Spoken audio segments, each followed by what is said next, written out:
Coba jawab dengan jujur, siapa kamu sebenarnya? Kenapa kamu telepon menggunakan bahasa Turki? Assalamualaikum warahmatullahi wabarakatuh, jumpa lagi dengan Potret Kehidupan. Dengan saya Sage, siap menceritakan kisah yang akan mengubah cara pandang Anda hari ini. Jangan lupa absen ya dari kota mana kalian berada. Terima kasih buat sahabat Potret Kehidupan sudah selalu mendukung channel ini. Semoga kalian semua selalu dimudahkan segala urusannya dan diberikan rezeki yang banyak dan selalu diberikan kesehatan. Amin. Setiap hari, gedung itu menjadi saksi keluar masuknya orang-orang berjas rapi, bersepatu mengilap, membawa ambisi besar dan langkah cepat. Di sanalah keputusan bernilai miliaran dibuat, masa depan perusahaan ditentukan, dan kekuasaan dipertontonkan tanpa suara. Namun sebelum semua itu dimulai, sebelum rapat-rapat digelar dan kopi diseduh di ruang direksi, ada satu sosok yang selalu datang lebih awal daripada siapapun. Namanya Widodo. Saat kota masih setengah terjaga dan lorong-lorong gedung masih sunyi, Widodo sudah berdiri di depan pintu samping dengan seragam OB abu-abu yang rapi. Tangannya memegang kunci, langkahnya tenang, wajahnya datar tanpa ekspresi berlebihan. Ia masuk bukan sebagai orang penting, bukan sebagai tamu kehormatan, melainkan sebagai seseorang yang kehadirannya jarang disadari. Ia mulai dari lantai paling atas lantai direksi. Lantai itu selalu dingin, bukan hanya karena pendingin ruangan, tetapi karena suasananya. Meja-meja besar berjajar rapi, kursi kulit hitam tertata simetris, dan dinding kaca memperlihatkan pemandangan kota dari ketinggian. Widodo menyeka satu persatu permukaan meja dengan gerakan teratur, memastikan tak ada noda, tak ada debu yang tertinggal. Setiap sudut diperhatikan, setiap detail dijaga. Bukan karena ada yang mengawasi, melainkan karena itulah caranya bekerja. Namun, sebersih apapun lantai itu, seteliti apapun tangannya bergerak, Widodo tetaplah tidak terlihat. Bagi sebagian besar orang di gedung itu, ia hanyalah bayangan yang lewat, suara gesekan pel di lantai, bau cairan pembersih, sosok yang otomatis ada, seperti lampu atau pendingin ruangan baru disadari ketika tak berfungsi. Saat para staf mulai berdatangan, suasana berubah. Lorong yang tadinya sunyi mulai dipenuhi langkah kaki dan suara sepatu hak. Widodo mendorong troli kebersihan menyusuri koridor, menepi setiap kali seseorang lewat, menundukkan kepala sebagai kebiasaan, bukan karena takut, tetapi karena sudah terbiasa menempatkan diri di posisi paling pinggir. Tatapan-tatapan singkat, kerap melintas. Ada yang sekilas, ada yang sinis, ada pula yang sama sekali tak mengarah padanya. Widodo tidak berharap disapa. Ia tahu posisinya. Ia tahu seragam yang ia kenakan telah lebih dulu memberi label pada dirinya, jauh sebelum siapapun mengenalnya. Label itu sederhana, OB. Di kantor ini, label lebih penting daripada manusia. Widodo sering mendengar tawa kecil ketika ia lewat. Bukan tawa yang keras, melainkan tawa yang disengaja direndahkan volumenya cukup untuk terdengar, cukup untuk menyampaikan pesan. Kadang ia mendengar namanya disebut, kadang hanya sebutan tanpa nama. Semuanya sama saja.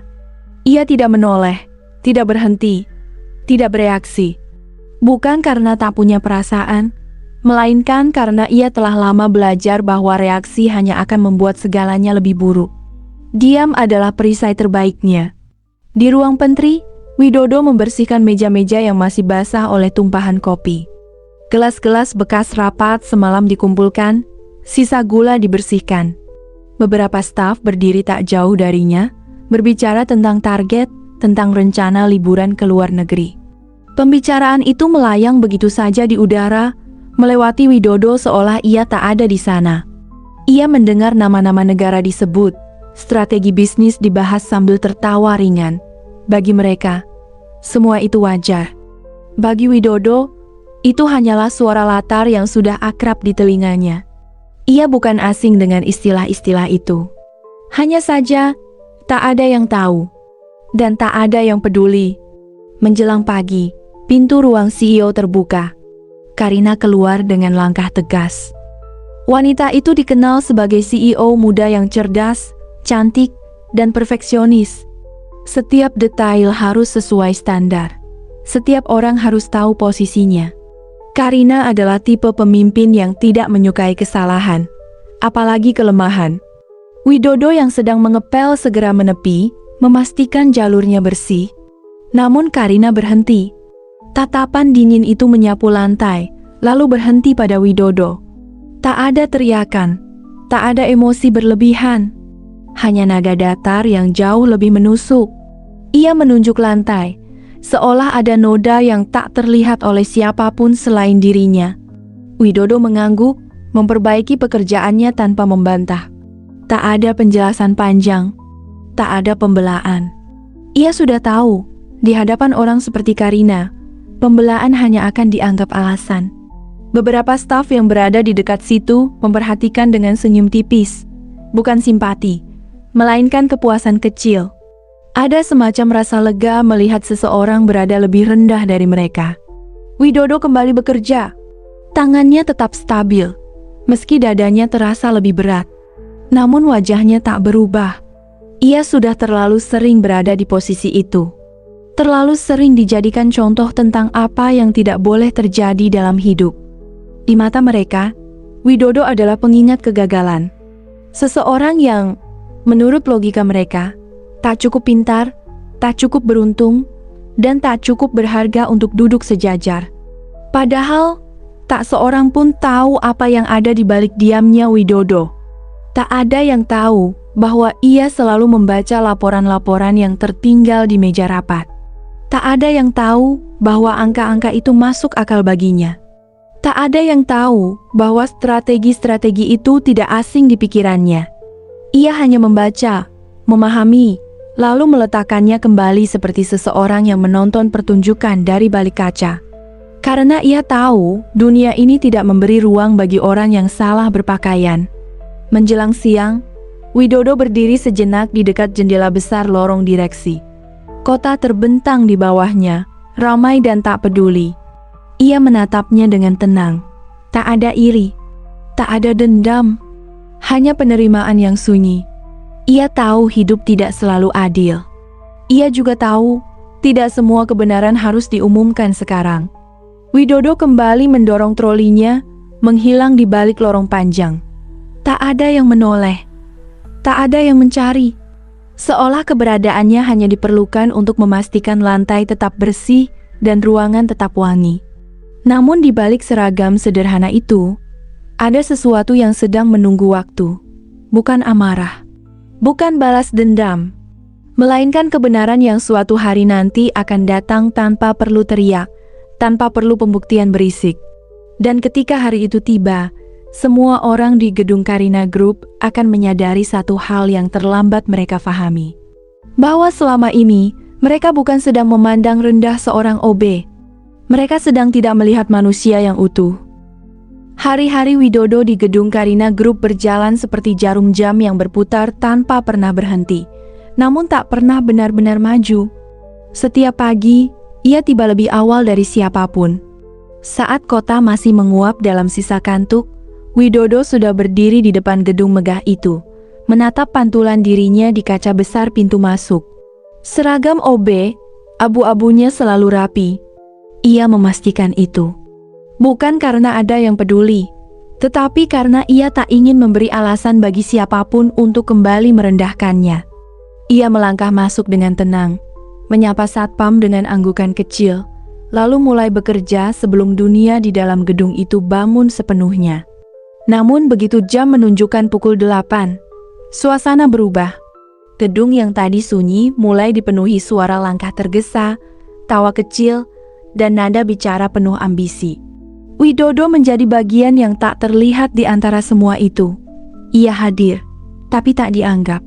Ia bekerja, tapi tak dihargai. Dan semakin lama, hinaan terhadapnya bukan lagi sesuatu yang mengejutkan, melainkan rutinitas yang dianggap wajar.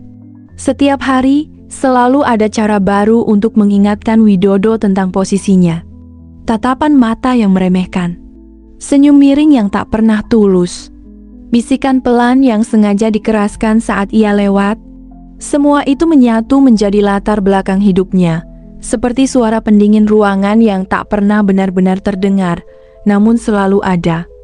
Widodo belajar satu hal penting sejak hari-hari awalnya di sana. Diam seringkali dianggap sebagai kelemahan.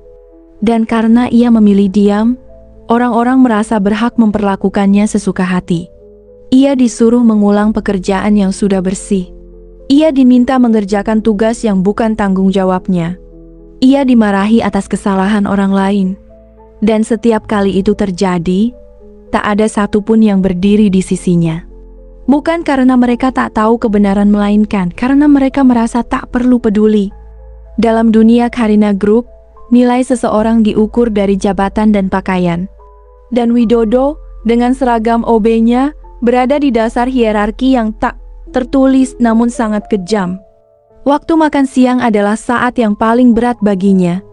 Bukan karena lapar, melainkan karena suasana. Di pantry, Widodo sering menjadi bahan candaan yang dibungkus tawa. Candaan yang tak pernah dimaksudkan untuk lucu, melainkan untuk menusuk pelan-pelan. Ia makan cepat, di sudut ruangan, berusaha tak menarik perhatian. Namun kehadirannya selalu cukup untuk mengundang komentar. Ada yang membicarakan masa depannya seolah ia tak ada di sana. Ada yang menyamakan hidupnya dengan kegagalan. Ada pula yang sekadar menikmati rasa superioritas sesaat dengan menjadikannya objek ejekan. Widodo mendengar semuanya. Ia mengingat semuanya.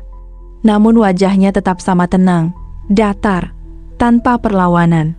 Bagi sebagian orang, sikapnya dianggap bodoh. Bagi yang lain, itu bukti bahwa Widodo memang tak punya harga diri. Tak ada yang tahu bahwa di balik ketenangannya, Widodo sedang belajar menahan sesuatu yang jauh lebih besar daripada amarah, kesadaran bahwa dunia seringkali tidak adil, dan melawannya dengan cara yang salah hanya akan membuat segalanya lebih buruk. Di lorong-lorong gedung, Widodo bergerak seperti bayangan. Ia tahu kapan harus menyingkir. Ia tahu kapan harus menghilang. Ia belajar membaca suasana lebih baik daripada siapapun, karena kesalahan kecil bisa berujung pada hinaan besar. Namun ada satu hal yang tak pernah berubah.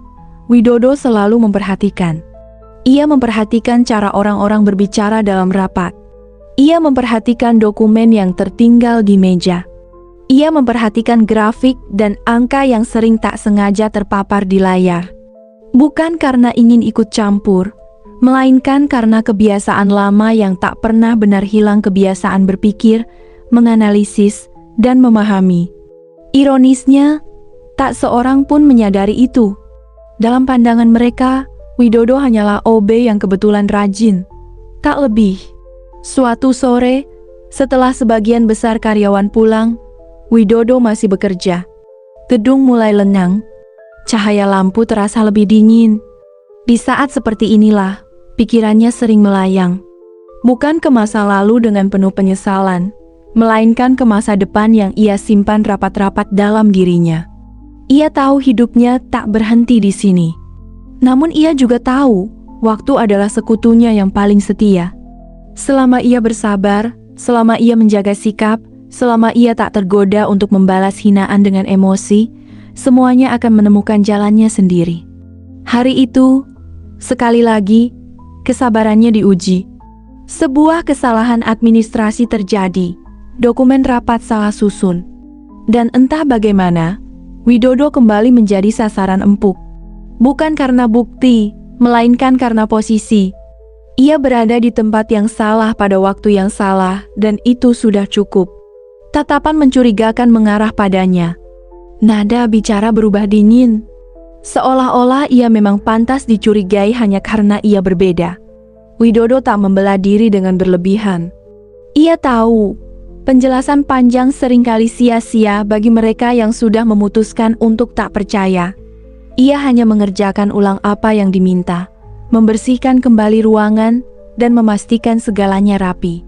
Malam itu, saat ia meninggalkan gedung, tubuhnya lelah, namun pikirannya jernih. Ia berdiri sejenak di depan pintu kaca, menatap pantulan dirinya lagi. Seragam yang sama, wajah yang sama. Namun di balik semua itu, ada keteguhan yang tak terlihat. Widodo tersenyum tipis. Bukan senyum orang kalah. bukan senyum orang pasrah, melainkan senyum seseorang yang tahu bahwa hinaan hanya berkuasa selama kebenaran belum berbicara. Dan di gedung Karina Group, tak seorang pun menyadari bahwa setiap hinaan yang mereka ucapkan hari ini sedang menumpuk menjadi satu hal, penyesalan di masa depan. Widodo melangkah pergi, menyatu dengan malam kota yang sibuk, membawa satu keyakinan sederhana dalam hatinya, bahwa diamnya hari ini bukan akhir, melainkan awal dari sesuatu yang jauh lebih besar. Jika hinaan para staf di Karina Group adalah luka kecil yang terus diulang, maka hinaan dari Karina adalah pukulan telak yang menghancurkan harga diri seseorang di depan banyak mata. Pagi itu, Widodo datang seperti biasa, lebih awal dari siapapun. Langit masih pucat ketika ia masuk ke gedung megah itu. Lorong-lorong masih sepi, lampu-lampu menyala setengah, dan suara langkah kakinya menggema sendirian. Ia membawa ember pel, kain lap, dan botol pembersih alat yang menjadi saksi bisu kehidupannya selama ini. Hari ini berbeda, ada rapat besar. Widodo tahu itu dari jadwal yang tertempel di papan informasi. Rapat direksi dengan calon investor penting. Semua harus sempurna. Tidak boleh ada satu noda pun, satu kursi pun yang miring. Ia bekerja dengan teliti, menyeka meja rapat satu persatu, mengilapkan lantai marmer hingga memantulkan bayangan lampu, menata botol air sejajar seperti pasukan yang berbaris rapi. Di tengah kesunyian itu, Widodo berhenti sejenak. Matanya tertuju pada kursi utama, kursi tempat Karina biasa duduk. Ia tahu, dari kursi itulah semua hinaan paling dingin berasal. Suara sepatu hak tinggi terdengar memecah keheningan. Karina masuk ke ruang rapat dengan langkah cepat dan penuh wibawa. Di belakangnya, dua manajer senior mengikuti sambil membawa tablet dan berkas. Karina berhenti mendadak. Tatapan matanya langsung jatuh pada Widodo. "Kamu masih di sini?" Nada suaranya datar, tapi dinginnya terasa jelas. Widodo langsung menegakkan badan. "Maaf, Bu, sedang menyelesaikan pembersihan terakhir." Karina melirik jam tangannya. "Jam segini seharusnya ruangan sudah steril," katanya. "Rapat ini bukan rapat sembarangan." Widodo menunduk. "Iya, Bu, tinggal sebentar lagi." Karina mendesah pelan, bukan karena lelah, tapi karena jengkel. Ia menoleh kedua manajer di belakangnya. "Lihat," katanya tanpa menurunkan suara. "Inilah kenapa standar perusahaan ini sering terganggu. Orang-orang yang tidak mengerti prioritas selalu menghambat." Widodo mendengar setiap kata itu. Dan seperti biasa, ia diam. Karina melangkah lebih dekat, berdiri tepat di hadapan Widodo. "Kamu tahu, kenapa aku tidak pernah menegurmu dengan lembut?" tanyanya tiba-tiba. Widodo terdiam. Ia tidak berani menjawab. "Karena orang sepertimu," lanjut Karina, "hanya mengerti jika ditekan." Kalimat itu meluncur ringan dari bibirnya, seolah bukan hinaan, melainkan fakta. Beberapa staf yang melintas di depan ruang rapat melambatkan langkah. Mereka pura-pura sibuk, padahal jelas mendengarkan. Widodo mengepalkan tangannya sebentar, lalu melepaskannya. Karina menyilangkan tangan di dada. "Kamu bekerja di sini sudah cukup lama," katanya. "Tapi posisimu tetap sama." Pernah bertanya kenapa? Widodo menggeleng pelan. "Karena tidak semua orang ditakdirkan naik," kata Karina tajam. "Ada yang memang diciptakan untuk berada di bawah." Kalimat itu menghantam lebih keras dari semua hinaan staf selama ini. Dan Karina belum selesai. "Dan satu hal lagi," katanya sambil menunjuk lantai. "Jangan berdiri terlalu dekat dengan meja rapat direksi. Tempat ini untuk orang-orang yang berpikir, bukan untuk yang hanya mengandalkan otot." Sunyi. Tak satu pun orang di ruangan itu berani bersuara. Widodo menunduk lebih dalam. "Iya, Bu." Rapat dimulai. Widodo keluar membawa ember dan kain lap, berjalan melewati lorong panjang dengan kepala tertunduk. Setiap langkah terasa berat, seolah lantai marmer itu menekan kakinya ke bawah. Di luar ruang rapat, ia mendengar tawa kecil. Pantas dimarahin. "Obe ya tahu dirilah. Kalau mau dihargai, jangan kerja di bawah." Widodo berhenti sejenak, menarik napas panjang. Ia tidak marah. Ia hanya lelah. Belum sempat ia menjauh, masalah baru muncul. Salah satu proyektor di ruang rapat mendadak mati. Panitia rapat panik. Manajer mondar-mandir. Dan seperti sudah menjadi kebiasaan buruk, nama Widodo kembali disebut. OB-nya mana? Kamu yang terakhir di ruangan kan? Widodo dipanggil masuk kembali. Karina menatapnya tajam. Kamu menyentuh alat ini? Tanyanya. Tidak, Bu. Jawab Widodo jujur. Saya hanya membersihkan lantai dan meja. Karina mendengus. Setiap kali ada masalah, jawabannya selalu sama. Katanya dingin. Tidak tahu. Tidak menyentuh. Tidak salah. Ia melangkah mendekat. Kamu tahu berapa nilai rapat ini? Sekali kesalahan, reputasi perusahaan bisa hancur. Widodo menunduk. Maaf, Bu. Karina menatapnya dengan mata penuh penilaian. Maaf tidak cukup, katanya. Kalau kamu tidak bisa bekerja tanpa membuat masalah, kamu tidak pantas ada di sini. Kalimat itu bukan bentakan. Namun justru itulah yang paling menyakitkan. Setelah teknisi memperbaiki proyektor dan terbukti bukan kesalahan Widodo, tak ada satupun permintaan maaf. Karina hanya berkata singkat, "Kamu boleh keluar." Seolah Widodo hanyalah gangguan kecil yang tak layak diingat. Sore hari, Widodo kembali membersihkan ruang rapat yang sudah kosong. Di atas meja, tertinggal beberapa berkas presentasi. Ia bermaksud merapikan saja, tapi matanya tak sengaja membaca sekilas. Angka-angka itu tidak masuk akal.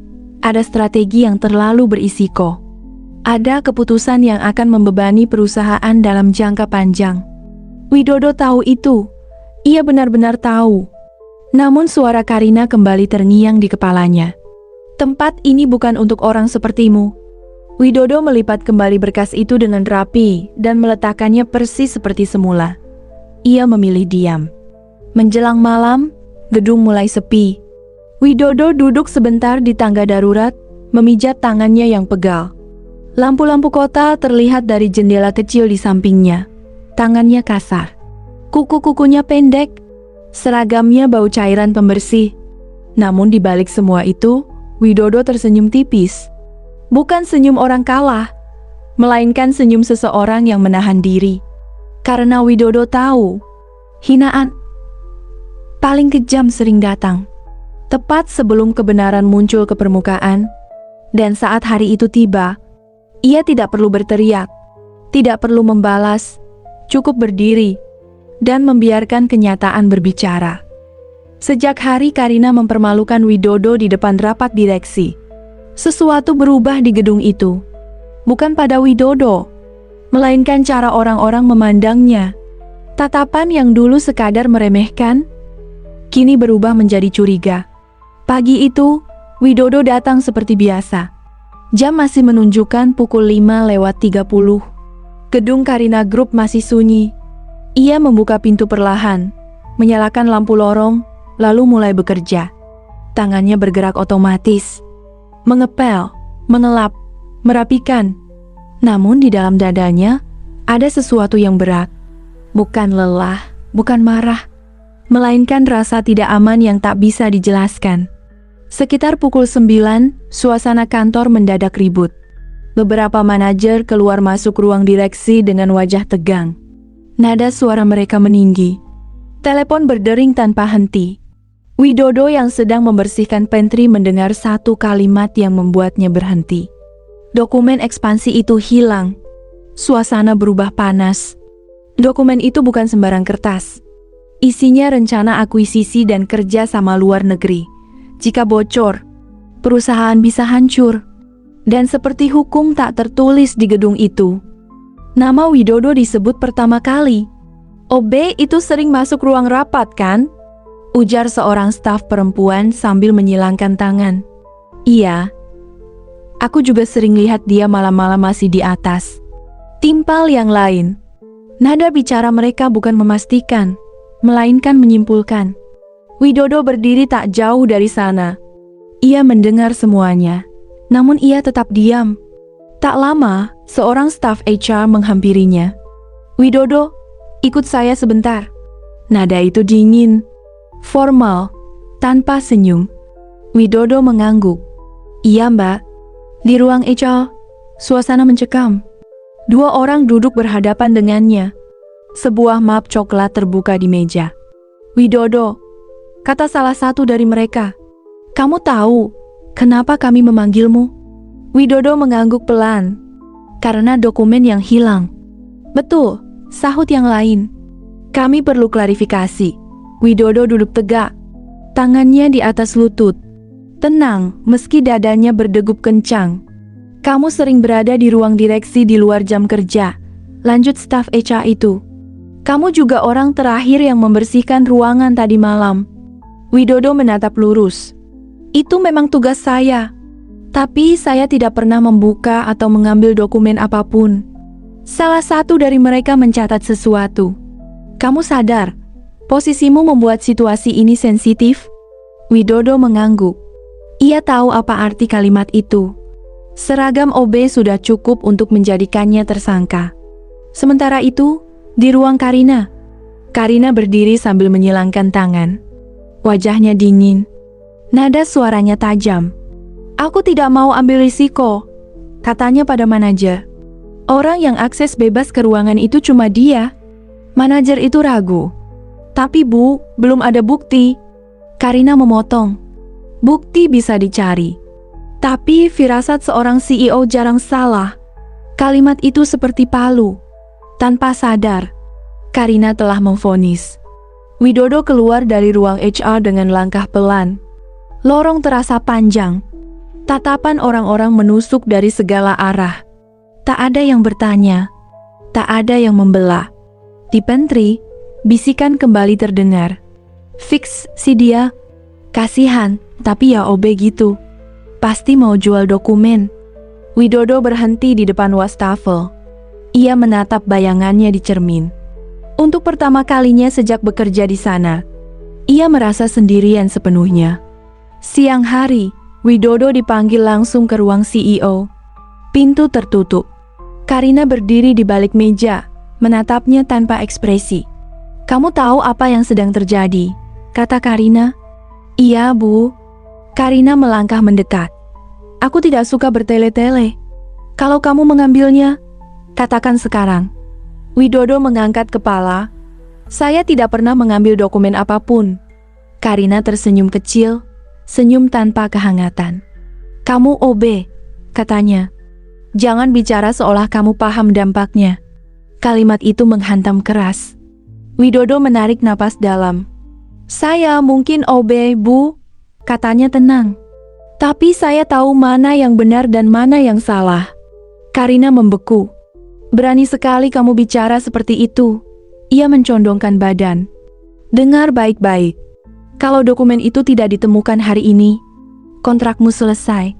Ancaman itu jelas. Widodo menunduk. Baik, Bu. Sore menjelang.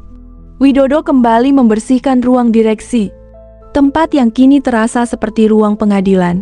Ia mengepel perlahan. Matanya menyapu setiap sudut. Ia tidak mencari dokumen. Karena ia tahu, dokumen itu tidak pernah diambil. Tiba-tiba, suara panik terdengar dari lorong. Bu, dokumennya ketemu. Seorang staf berlari tergopoh. Ternyata nyelip di tas presentasi lama. Suasana hening. Orang-orang saling pandang. Karina berdiri diam. Tak ada yang mendatangi Widodo. Tak ada yang meminta maaf. Ia dipanggil kembali ke ruang CEO. Masalah selesai, kata Karina singkat. Kamu bisa kembali bekerja. Nada suaranya datar. Tanpa penyesalan, Widodo mengangguk. Satu hal lagi, lanjut Karina. Anggap ini peringatan.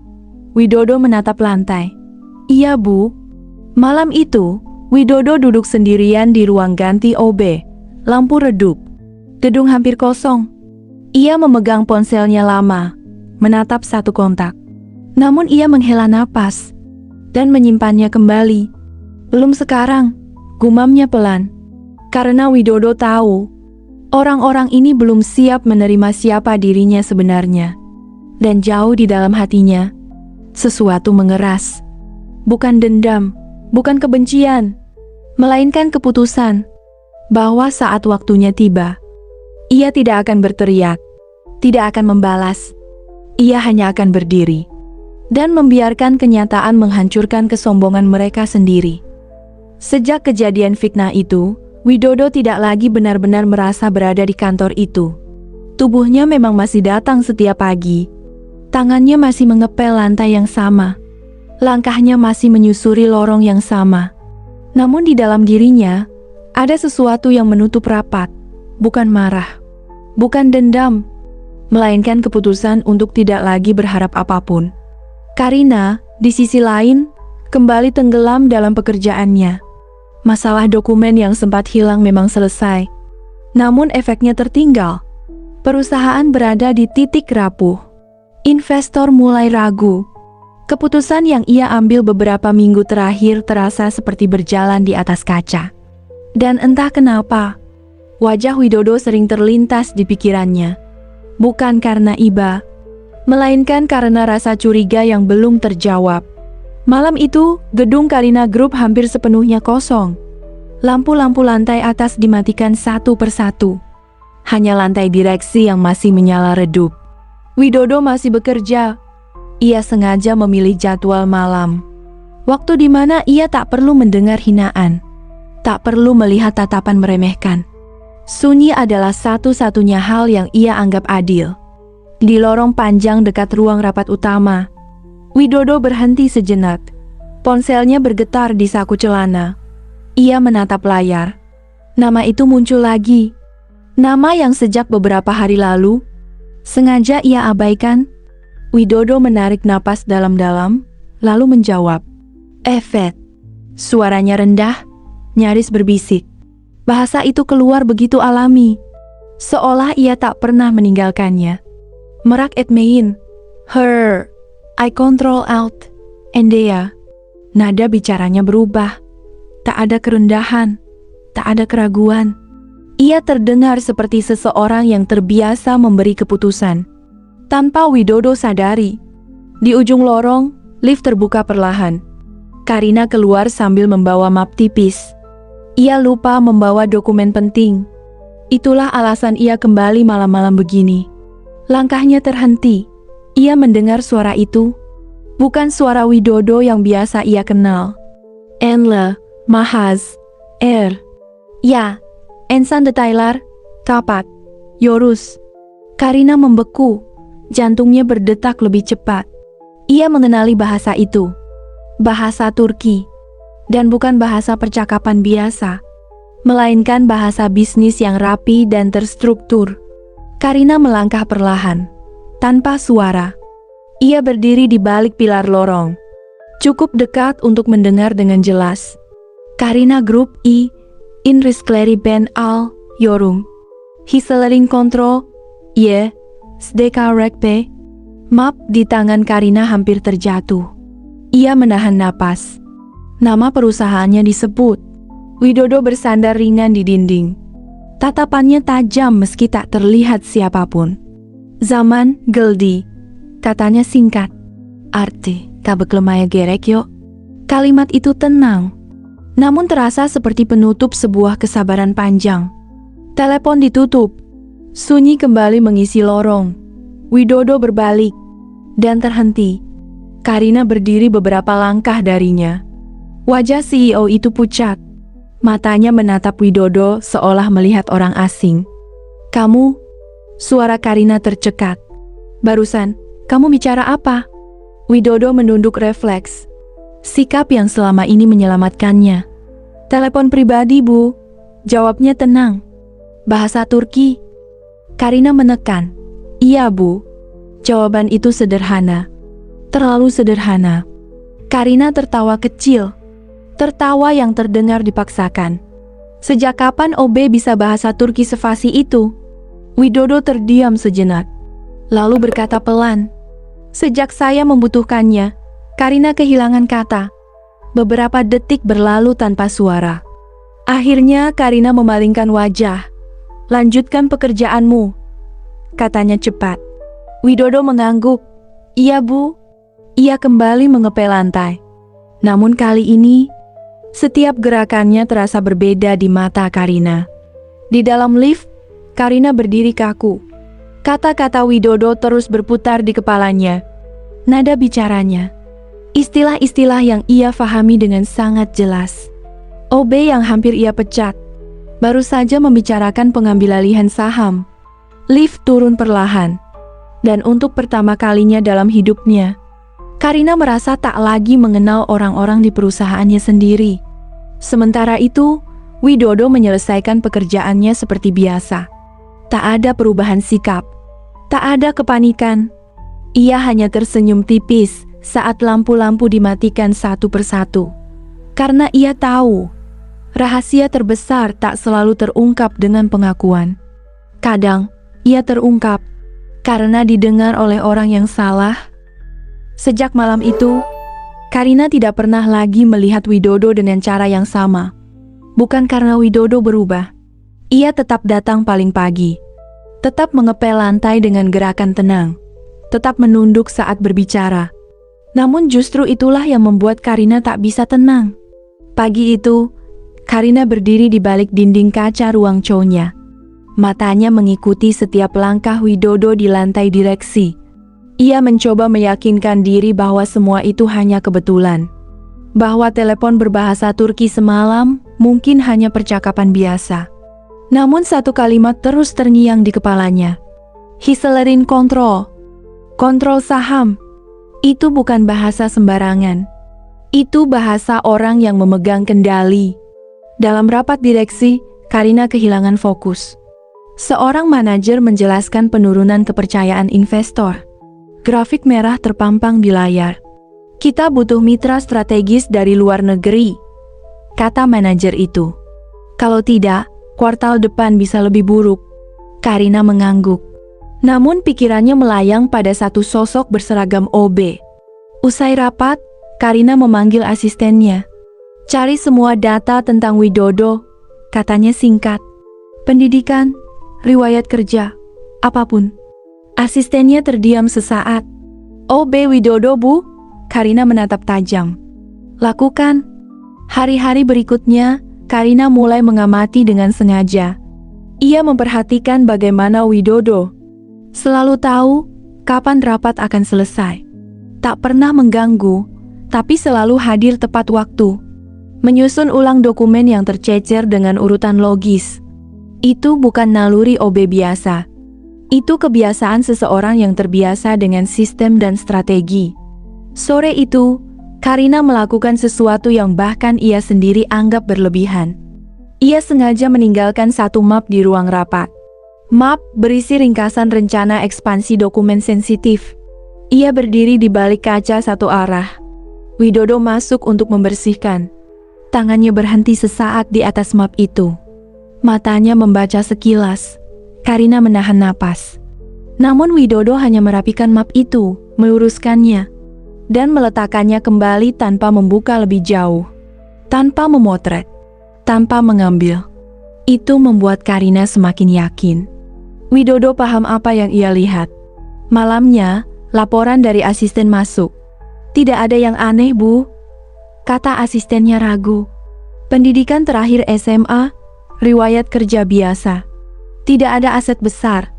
Karina menutup laporan itu pelan. Justru itu yang aneh, gumamnya. Seseorang dengan kemampuan seperti Widodo tidak mungkin tak meninggalkan jejak, atau jejaknya sengaja disembunyikan. Keesokan harinya, email masuk ke inbox Karina. Judulnya membuat dadanya mengencang. Kerja sama strategis, grup investasi Turki. Karina membaca nama perusahaan itu berulang kali. Nama itu sama dengan yang Widodo sebut di telepon. Tangannya bergetar saat menutup laptop. Ini bukan kebetulan. Karina keluar dari ruangannya dengan langkah cepat. Ia menemukan Widodo di lorong, sedang mengelap kaca. Widodo, panggilnya. Widodo menoleh sopan. Iya Bu Karina, nada itu tetap rendah, tetap menghormati. Namun kini, Karina justru merasa terintimidasi. Kamu pernah ke Turki? Tanyanya. Widodo terdiam sejenak, lalu menjawab pelan, "Pernah, Bu." Satu kata itu membuat dada Karina sesak. Sebagai apa? Suara Karina hampir tak terdengar. Widodo menunduk ringan. Sebagai orang yang belajar, jawaban itu sederhana, namun penuh jarak. Karina mengangguk kaku. "Baik, lanjutkan pekerjaanmu." Widodo kembali bekerja tanpa ekspresi. Namun sejak saat itu, Karina sadar ia bukan sedang menghadapi OB biasa. Ia sedang menghadapi seseorang yang memilih diam. Padahal ia bisa bicara. Malam itu, Karina duduk sendirian di ruang CEO. Lampu kota menyala di kejauhan. Untuk pertama kalinya dalam hidupnya sebagai pemimpin, ia merasa tidak memegang kendali penuh. Dan insting bisnisnya berkata satu hal.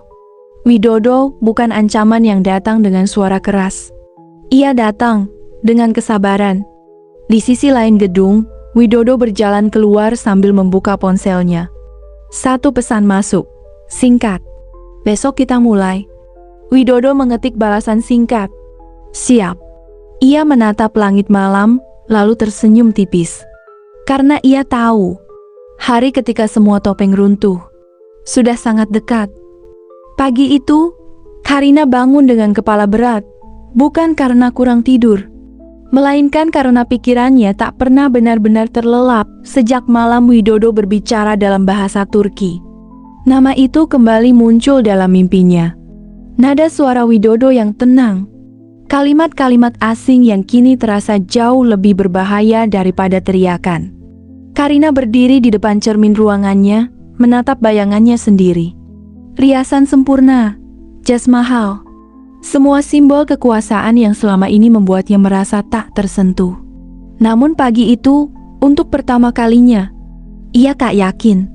Gedung Karina Group mulai ramai lebih cepat dari biasanya. Hari ini bukan hari biasa. Hari ini delegasi investor dari Turki akan datang. Manajer berlalu lalang dengan wajah tegang. Staf resepsionis berlatih senyum. Semua bergerak seolah diatur oleh jam yang sama. Dan di antara semua kesibukan itu, Widodo sudah ada di sana sejak subuh. Seragam OB, abu-abu itu masih melekat di tubuhnya. Ia menyapu lantai lobi dengan gerakan tenang, seolah hari ini tak berbeda dari hari-hari lain. Tak ada tanda gugup, tak ada gestur orang yang akan bertemu mitra bisnis besar. Itu justru yang membuatnya berbahaya. Karina turun ke lobi. Langkahnya terhenti sesaat ketika melihat Widodo sedang menata kursi tamu. Hatinya terasa ditarik kedua arah. Ia ingin memanggilnya, menanyakan sesuatu, menggali lebih dalam. Namun egonya menahan lidahnya. Bagaimana jika aku salah? Bagaimana jika aku terlalu berlebihan? Karina mengalihkan pandangan. Fokus, gumamnya pelan. Pukul 9 tepat, rombongan investor tiba. 3 pria Turki turun dari mobil hitam. Postur tegap, tatapan tajam. Aura orang-orang yang terbiasa mengambil keputusan besar. Karina melangkah maju, profesional. "Welcome to Karina Group," katanya dalam bahasa Inggris yang fasih. Salah satu pria tersenyum tipis. Namun matanya tidak berhenti pada Karina. Ia justru menoleh ke dalam lobi, seolah mencari seseorang. Widodo melangkah membawa nampan minuman. Saat ia melewati rombongan itu, langkah salah satu investor terhenti. Pria itu menatap Widodo lekat-lekat. Alisnya terangkat. Wajahnya berubah bukan terkejut, tapi yakin. Ia maju satu langkah. "Widodo Bey?" Suara itu jelas, berat, dan menggunakan bahasa Turki. Lobi mendadak sunyi. Widodo berhenti. Ia menoleh perlahan. Wajahnya tetap tenang, seolah sapaan itu sudah ia duga akan datang. "Evet," jawabnya pelan. Satu kata itu cukup. Karina membeku. Tangannya yang memegang map mengencang. Denyut nadinya terasa di pelipis. Ini bukan kebetulan. Investor itu tersenyum lebar dan menjabat tangan Widodo dengan 2 tangan tanda hormat yang tidak sembarangan diberikan. "Uzun zaman," katanya hangat. Widodo membalas dengan anggukan kecil. Ho, geldiniz. Bahasa Turki kembali mengalir dari mulut Widodo. Tanpa ragu, tanpa kaku. Manajer-manajer Karina Group saling pandang. Beberapa staf menahan napas. Tak satu pun berani bersuara. Karina merasa lantai di bawah kakinya seperti bergeser. Ia melangkah mendekat. "Maaf," katanya, berusaha terdengar stabil. "Apakah Anda mengenal staf kami?" Investor itu menoleh, sedikit heran. "Staf?" ulangnya. Ia tertawa kecil, bukan mengejek, tapi heran sungguhan. "Bu Karina," katanya sopan. "Widodo bukan staf kebersihan." Kalimat itu jatuh pelan, namun menghancurkan segalanya. Widodo menarik napas perlahan. Ia meletakkan nampan minuman di meja terdekat. "Saya minta maaf," katanya dalam bahasa Indonesia. "Saya tidak berniat membuat suasana canggung." Karina menatapnya. Kali ini tanpa kesombongan, tanpa kuasa. "Hari ini," lanjut Widodo, "saya datang bukan sebagai OB." Ia berhenti sejenak, tapi sebagai penghubung. Rapat berlangsung dalam keheningan yang aneh. Widodo duduk sejajar dengan investor, bukan di sudut ruangan. Bicaranya singkat, langsung ke inti. Setiap kalimatnya menjawab persoalan yang selama ini membuat Karina pusing berbulan-bulan. Strategi, risiko, solusi, semua tepat, tanpa berlebihan. Karina mendengarkan. Bukan sebagai pemimpin, melainkan sebagai orang yang sedang belajar. Dan yang paling menyakitkan, Widodo tidak sedikit pun menunjukkan niat membalas. Tak ada sindiran, tak ada tatapan menang. Hanya profesionalisme. Usai rapat, ruangan perlahan kosong. Karina masih duduk, diam. Widodo berdiri di dekat pintu. Ia menunggu. Bukan karena tunduk, melainkan karena sopan. "Kenapa kamu tidak pernah bilang?" tanya Karina akhirnya. Suaranya nyaris tak terdengar. Widodo menatapnya. "Karena saya ingin melihat perusahaan ini apa adanya," jawabnya pelan. "Dan melihat orang-orangnya tanpa topeng." Karina menunduk. Untuk pertama kalinya, ia merasa telanjang di hadapan kebenaran. Widodo melangkah pergi. Langkahnya tenang, tak tergesa, tak sombong. Dan Karina tahu, hari itu bukan Widodo yang berubah, melainkan dunia yang akhirnya melihatnya dengan benar. Ruang rapat itu akhirnya kosong. Langkah kaki terakhir para investor Turki menghilang di balik pintu kaca, meninggalkan udara yang terasa berat dan sunyi. Kursi-kursi empuk yang tadi dipenuhi orang-orang penting kini hanya diam, seolah menjadi saksi bisu runtuhnya satu kesombongan yang selama ini berdiri kokoh. Karina masih berdiri di tempatnya. Ia belum bergerak sejak Widodo meninggalkan ruangan. Dadanya naik turun tidak teratur. Nafasnya terasa pendek, seolah ada sesuatu yang menekan tepat di tengah dadanya. Bukan sakit fisik, melainkan rasa malu yang begitu dalam hingga sulit dijelaskan dengan kata-kata. Baru kali ini dalam hidupnya, Karina merasa telanjang di hadapan kebenaran. Bayangan masa lalu berputar tanpa ampun di kepalanya. Wajah Widodo yang menunduk saat dimarahi.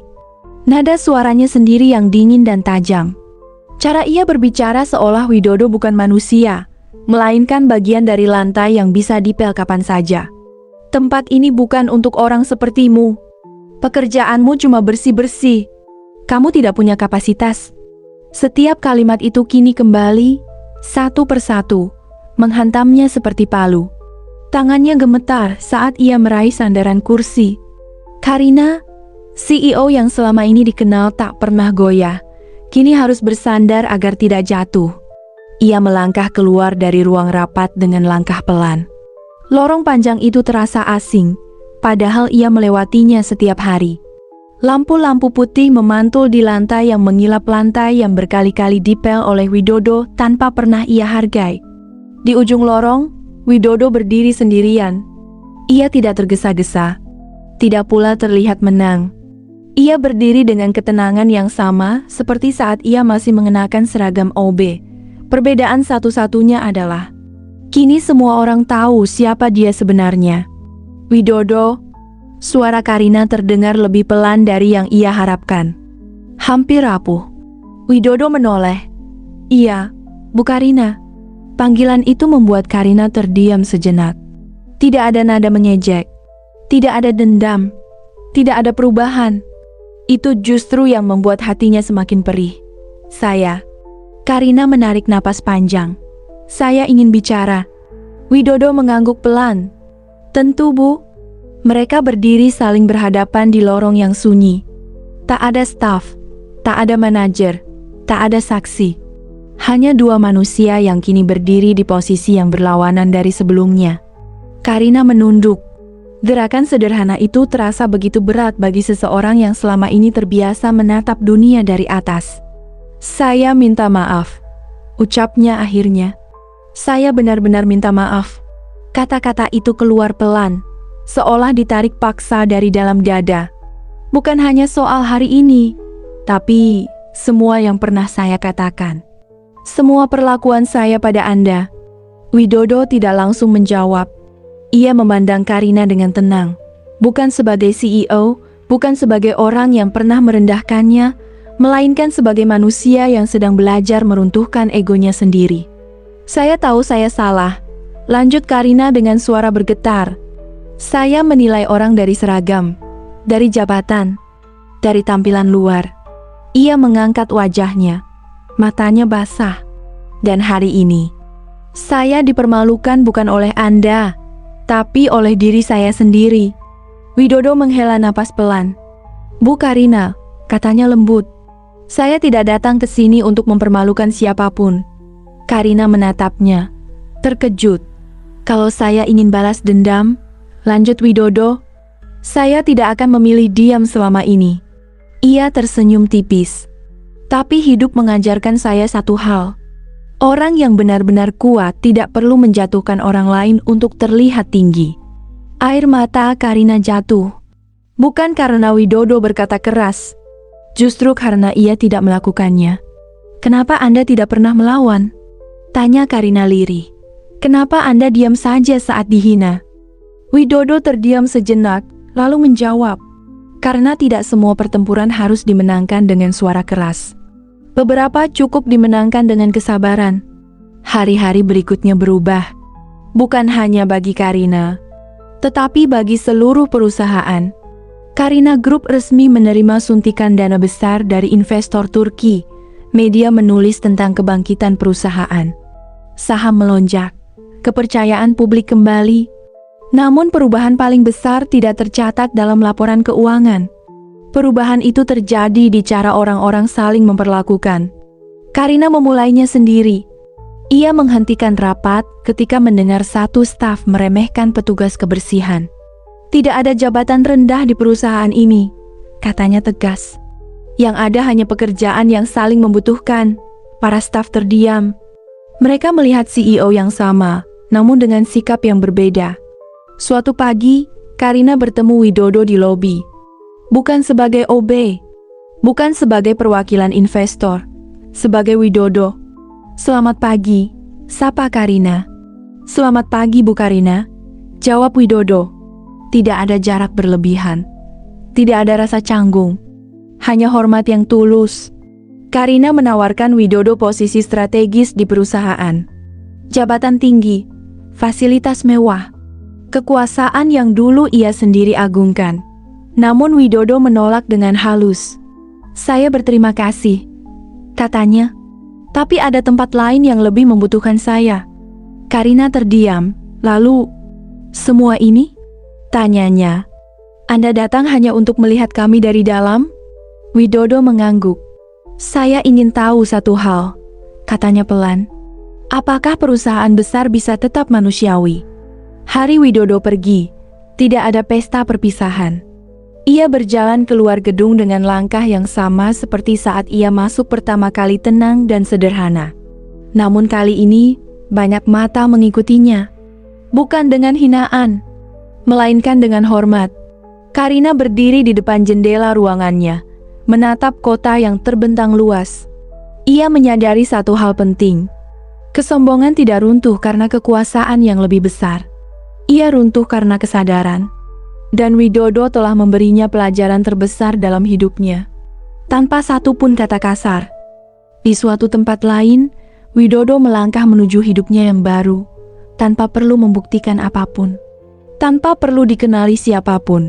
Karena ia tahu, nilai manusia tidak pernah ditentukan oleh apa yang terlihat di mata, melainkan oleh bagaimana ia bersikap saat diremehkan.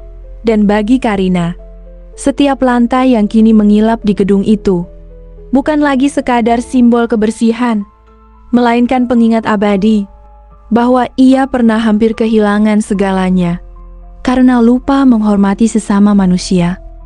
Kepergian Widodo ke Turki tidak pernah disertai janji. Tidak ada kalimat akan kembali. Tidak ada janji akan menunggu. Dan justru karena itulah, perpisahan itu terasa dewasa. Karina berdiri lama di depan jendela ruangannya hari itu. Kota Jakarta terhampar luas di bawah sana, bergerak dengan ritme yang tidak peduli siapa yang datang atau pergi. Ia terbiasa melihat pemandangan ini, namun kali ini rasanya berbeda, lebih sunyi, lebih dalam. Bukan karena perusahaan kehilangan aset penting, melainkan karena hatinya kehilangan seseorang yang tanpa disadari telah menjadi bagian dari hari-harinya. Widodo pergi seperti caranya, datang tenang dan sederhana. Tidak membawa kegaduhan, tidak meninggalkan luka, namun meninggalkan jejak. Hari-hari setelah itu berjalan dengan kecepatan yang aneh. Karina kembali tenggelam dalam rapat, laporan, dan keputusan-keputusan besar. Namun di sela-sela kesibukan itu, ada momen-momen kecil yang tak bisa ia jelaskan. Saat melihat lantai yang bersih, ia teringat bagaimana Widodo dulu mengepel dengan sabar. Saat mendengar staf meremehkan orang lain, dadanya terasa sesak. Saat malam tiba dan gedung mulai sepi, pikirannya sering melayang tanpa ia undang. Ia tidak merindukan Widodo sebagai pria. Belum. Ia merindukan ketenangan yang dibawanya.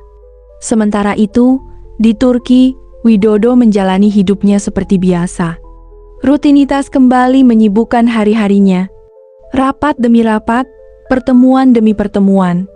Namun Indonesia dan seorang wanita bernama Karina diam-diam menetap di sudut pikirannya. Ia tidak pernah mengirim pesan terlebih dulu. Ia tahu batas. Namun ketika Karina mengirim kabar tentang hal-hal kecil yang bahkan tidak penting, Widodo selalu membalas dengan ketulusan yang sama. Tidak cepat, tidak dingin, tepat. Dan dari kebiasaan sederhana itulah, sesuatu mulai tumbuh. 1 tahun berlalu tanpa terasa. Karina berubah. Bukan dalam penampilan ia tetap CEO cantik yang disegani. Namun caranya memandang manusia berubah total. Ia mulai menyapa petugas kebersihan dengan nama.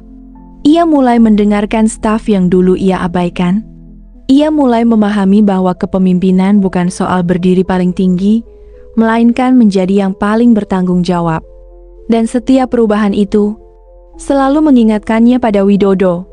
Ketika Widodo kembali ke Indonesia untuk cuti 1 bulan, tak ada rencana besar. Mereka bertemu secara sederhana. Tidak di kantor, tidak di ruang rapat. Di tempat biasa, tempat manusia bisa menjadi dirinya sendiri. Widodo berdiri di hadapannya dengan wajah yang lebih matang. Ada kelelahan yang jujur di matanya, namun juga ketenangan yang sama seperti dulu. Saat Widodo berkata polos bahwa Karina terlihat semakin cantik, Karina tidak langsung tersenyum. Ia terdiam, bukan karena tersipu, melainkan karena ia tahu kalimat itu tidak dibuat-buat. Untuk pertama kalinya dalam hidupnya, ia merasa dilihat bukan sebagai jabatan melainkan sebagai perempuan. Perasaan itu sederhana, namun dalam. Dan sejak hari itu, hatinya tak bisa lagi berdusta. Hari-hari selama cuti Widodo berlalu dengan cepat. Mereka tidak selalu bertemu, namun komunikasi mereka mengalir alami. Pesan singkat di pagi hari, percakapan ringan di malam hari. Tidak ada pembahasan masa depan, tidak ada janji. Namun setiap hari, rasa nyaman itu tumbuh tanpa disadari. Karina mulai merasakan rindu, bukan rindu yang menyakitkan, melainkan rindu yang membuat hari-hari terasa hidup. Ia mulai jatuh cinta, dan ia sadar. Widodo juga merasakannya. Namun, Widodo tidak menyembunyikan kenyataan. Ia masih harus bolak-balik Turki dan Indonesia hingga kontraknya benar-benar selesai. Hidupnya masih berpindah-pindah. Ia belum bisa menetap. Bagi Karina yang terbiasa mengendalikan segalanya, kondisi itu seharusnya membuatnya mundur. Namun kali ini, ia memilih hal yang berbeda. Ia memilih percaya. Waktu kembali menguji mereka. Jarak menjadi teman sekaligus ujian. Ada hari-hari ketika pesan tak terbalas. Ada malam-malam ketika rindu terasa berat. Namun tidak pernah ada pertengkaran besar. Tidak pernah ada drama. Karena cinta mereka tidak dibangun dari tuntutan, melainkan pengertian. Hingga akhirnya, suatu hari yang tidak istimewa datang. Widodo mengabari bahwa kontraknya di Turki telah selesai. Tidak ada perayaan. Tidak ada kata-kata besar. Namun bagi Karina, dunia terasa berhenti sejenak. Beberapa minggu kemudian, Widodo kembali ke Indonesia kali ini tanpa tiket pulang. Ia tidak datang membawa janji manis. Ia datang membawa keputusan. Ia memilih menetap. Karina tidak bertanya alasannya. Ia tahu. Karena beberapa keputusan terbaik dalam hidup tidak lahir dari logika, melainkan dari rasa pulang. Widodo telah menemukan rumahnya. Dan Karina telah menemukan seseorang yang mencintainya tanpa ingin menguasainya. Hari itu, di gedung yang dulu menjadi saksi hinaan dan kesombongan, Karina berdiri dengan senyum yang berbeda. Widodo tidak lagi berdiri di sudut. Tidak lagi di balik bayang-bayang. Ia berdiri sejajar, bukan karena jabatan, melainkan karena nilai. Di suatu malam yang tenang, Karina duduk berdampingan dengan Widodo di teras rumah. Tidak ada dialog panjang. Tidak ada janji berlebihan. Hanya keheningan yang nyaman. Karina akhirnya memahami satu hal besar dalam hidupnya. Bahwa cinta sejati tidak datang untuk mengubah kita menjadi orang lain. Ia datang untuk mengingatkan siapa diri kita yang sebenarnya. Dan Widodo telah melakukan itu sejak awal. Bahkan saat ia masih mengenakan seragam OB. Dari kisah ini, kita belajar bahwa hidup tidak selalu tentang siapa yang paling tinggi jabatannya, atau seberapa besar kekuasaan yang kita miliki.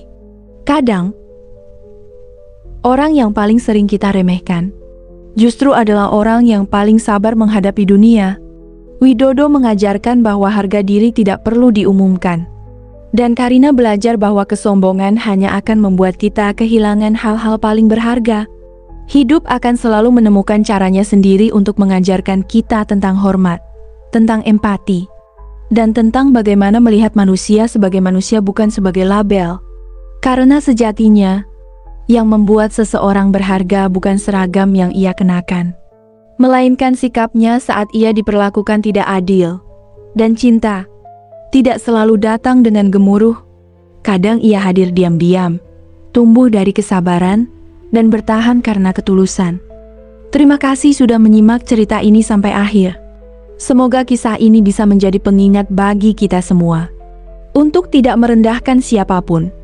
Karena kita tidak pernah tahu seberapa besar nilai seseorang di mata kehidupan.